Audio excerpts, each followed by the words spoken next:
Olá, então vamos começar mais uma etapa dessa jornada em direção à sua aprovação e à sua nomeação no tão sonhado cargo público. Hoje eu trago para você no nosso artigo um detalhe sobre a estrutura conceitual. Como já dissemos lá no nosso minicurso, a estrutura conceitual é uma parte da matéria que é um pouco densa de você estudar. Por quê? Porque é muito abstrato.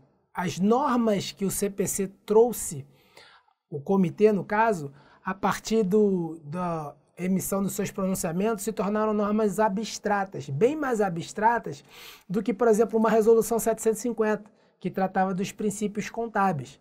Então, estudar essa parte da contabilidade hoje se tornou um pouco mais denso. Entretanto, é necessário. E para que isso não se torne um suplício para você, nós vamos começar a estudá-la de uma maneira mais direcionada, baseado no que as bancas estão sinalizando para nós que vai ser exigido em concursos. Não deixe de assistir o minicurso, onde falamos sobre os princípios contábeis, abordando a resolução 750 e também a estrutura conceitual. Hoje o artigo é um complemento do nosso minicurso. Por quê? Porque cada vez mais as bancas tiram um pedacinho da estrutura conceitual, lembrando que a estrutura conceitual é enorme. Então elas vão tirando cada vez mais um pedacinho e colocando como as questões de prova. E um dos pedacinhos que nós vamos ver hoje é o princípio da continuidade. Então, o princípio da continuidade, a estrutura conceitual CPC 00 achou por bem de chamar de premissa subjacente. E aí, nesse tópico, ele trata sobre continuidade.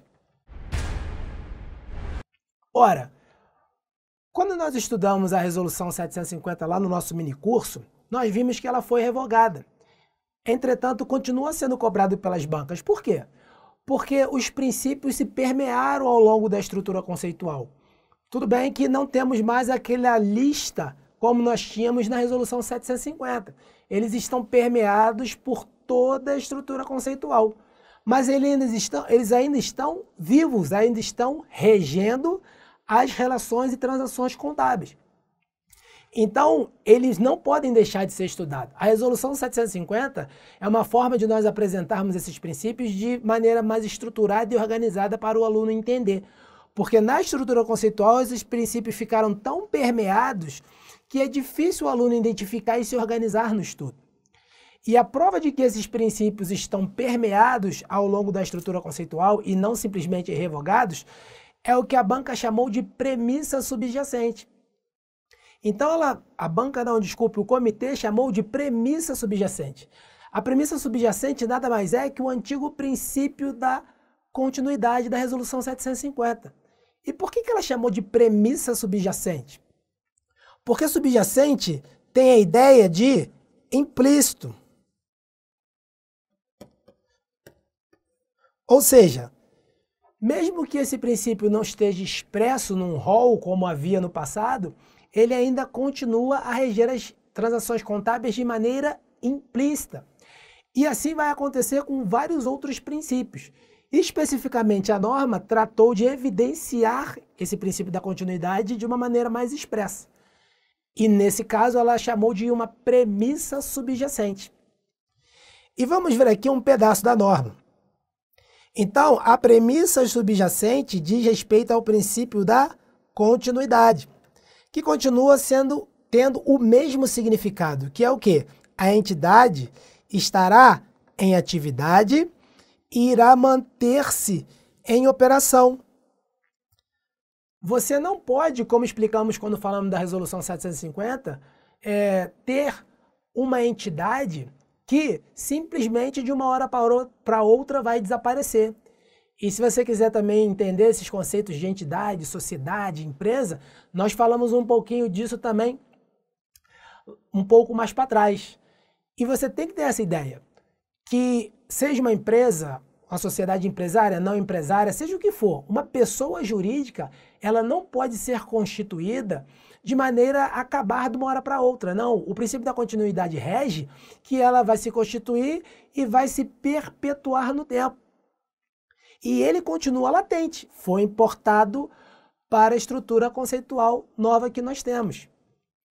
E isso faz com outros princípios também, que talvez que não estão tão claros nessa nova norma, como está o princípio da continuidade, mas eles também estão inseridos na estrutura.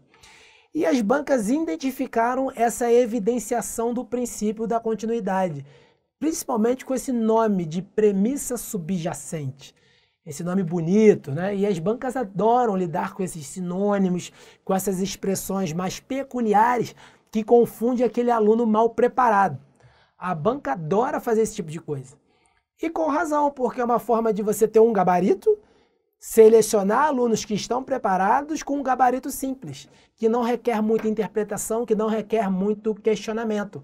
Basta aplicar a literalidade do conceito.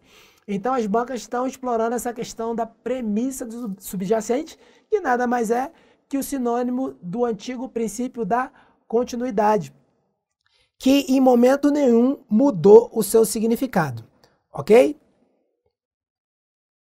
Então aqui a gente tem uma questão recente, lá da Secretaria de Fazenda do Rio Grande do Sul, que vai abordar exatamente esse princípio. Veja, nós temos que ter em mente que a estrutura conceitual, que é uma resolução, que é uma norma densa, uma norma grande, não há como o aluno estudá-la de capa a capa, como se diz no popular, do início ao fim.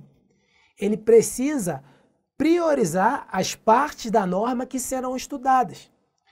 E o que vai priorizando para nós as partes que vão ser estudadas? São as questões de prova. E não cometa o erro de simplesmente memorizar o gabarito da prova. Ah, então caiu aqui essa questão do Rio Grande do Sul que nós vamos abordar agora, e a partir daí eu decoro essa informação e vou para a próxima prova. Não. Se a banca está sinalizando para você, se as provas estão sinalizando para você que a partir de agora será cobrado o princípio da continuidade, não se resuma a simplesmente pegar e memorizar o gabarito. Estude esse princípio e entenda-o como uma amplitude maior. De maneira que, independente do que a banca cobre, a banca A, a banca B cobre, você tem condições de chegar ao gabarito. E essa é uma das nossas principais missões aqui. Nós fazemos esse trabalho por você, porque sabemos que o seu tempo é escasso. Então, nós fazemos essa triagem, identificamos o que as bancas estão sinalizando como cobrança e apresentamos para você, para otimizar o seu tempo de estudo. E os nossos artigos, os nossos materiais têm esse propósito, de otimizar o seu tempo de estudo. E é o que nós estamos fazendo agora. Vamos olhar de novo essa questão. A questão diz, assinale a opção que apresenta a premissa subjacente. Então, o aluno que não se preparou, o aluno que não estudou conosco, com o curso que tem esse cuidado de ver as tendências das bancas, o aluno que não passou por nós, talvez, ele vai ter uma dificuldade. A aluna que não passou por nós, igual modo. O que é uma premissa subjacente? Já começa o pânico aí. O que é uma premissa subjacente? Aí o aluno começa a tentar interpretar gramaticalmente o que é uma premissa subjacente para conseguir chegar ao gabarito. Porque você perceba, se você não souber o que é premissa subjacente, você não tem elementos para acertar a questão. A questão, o gabarito da questão está na chave de você identificar o que é uma premissa subjacente. Mas não basta você identificar etimologicamente, no português, o que quer dizer uma premissa subjacente. Para você acertar essa questão, você precisa saber o que a norma trata como princípio subjacente. Porque se você tratar a etimologia da expressão princípio subjacente, você vai ter mais de uma alternativa correta. Porque, como eu disse, subjacente é sinônimo de implícito. E nós temos vários princípios implícitos dentro da norma. E aí você pode chegar à conclusão que tem mais de um gabarito. E aí você pode errar a questão. Então, é importante você entender o que a norma expressamente chama de princípio subjacente. Então, o que a norma chamou de princípio subjacente, expressamente, lá no nosso item 4.1? Veja, ela chamou a continuidade de princípio subjacente. Não adianta você tentar interpretar, mas tem outros princípios que podem ser julgados subjacentes, implícitos, né? Porque o próprio professor disse que os princípios da Resolução 750 estão implícitos, não foram extintos. Esse tipo de argumentação ou fundamentação não vai ajudar você a acertar o gabarito da prova, nem tampouco impetrar um recurso. Então, o que vai ajudar você é saber que princípio subjacente é aquilo que a norma expressamente determinou. Poderia ser outro princípio? Poderia. Ela poderia chamar outro princípio de princípio subjacente. Mas o comitê entendeu de chamar de princípio subjacente o princípio da continuidade. E isso o aluno tem que ter em mente. Então, se nós voltarmos lá para a nossa questão, é uma questão direta. Princípio, premissa subjacente, a gente já vai direto aqui na continuidade, que é o gabarito da questão. Se nós pensarmos de uma maneira etimológica, pensarmos apenas com o português, a gente pode ficar em dúvida, por exemplo, com a essência econômica sobre a forma, porque isso também está implícito. Então a gente pode ficar em dúvida e tentar brigar com a banca, mas esse não é o caso.